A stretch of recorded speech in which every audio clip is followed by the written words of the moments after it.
Hello Beth, it is November 1st, which means that today is the first day of NaNoWriMo, otherwise known as National Novel Writing Month. And I'm gonna do it!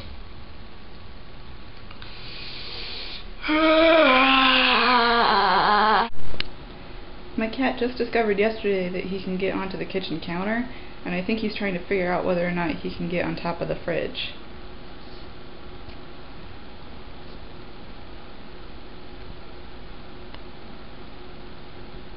As I think you know, I have only attempted and succeeded at NaNoWriMo once before, and that was back in 2009, which incidentally I just found out yesterday was the first time John Green ever attempted NaNoWriMo.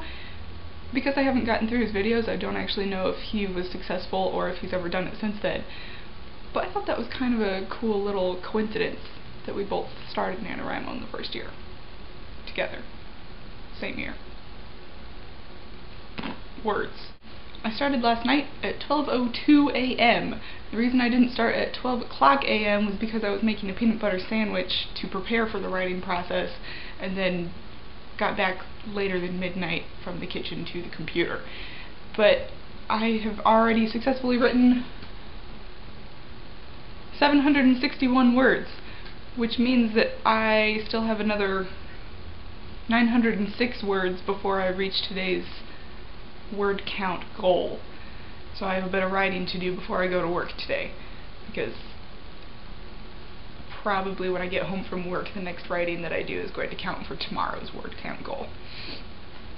The overarching word count is supposed to be 50,000 words in the month of November, which comes out to approximately 1,667 words every single day, which is about the equivalent of writing like a 3 to 5 page paper every day, which isn't terribly unreasonable. But it's still a lot of work. When my cat has hairballs, it's really cute because he makes a sound that kind of sounds like he's sneezing. My story this year is about a vampire. And I sort of hate myself for that because of the awful vampire hype that has overtaken our country since the Twilight thing happened.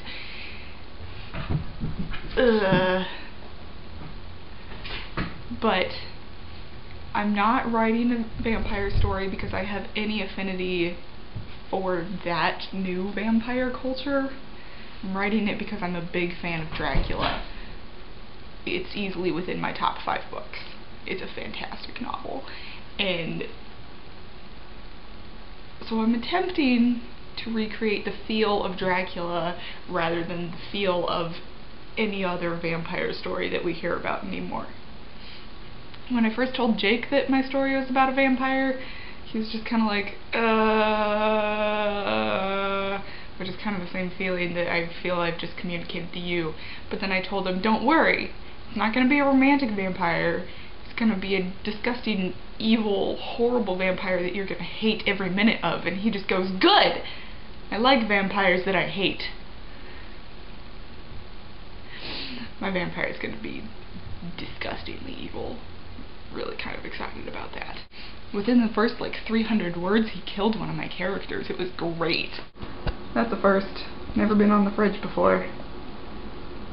Nice butt there, cat.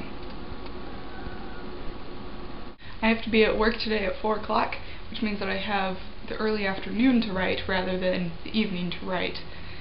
So I think I'm gonna pack up some stuff and go to a coffee shop that's like half a block away from my house and try to finish off today's word count before I go to work today. Cross your fingers.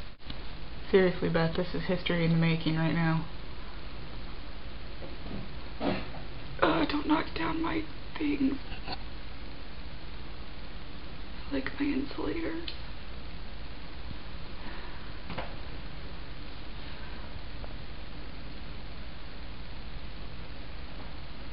I'm gonna laugh if he falls off the fridge.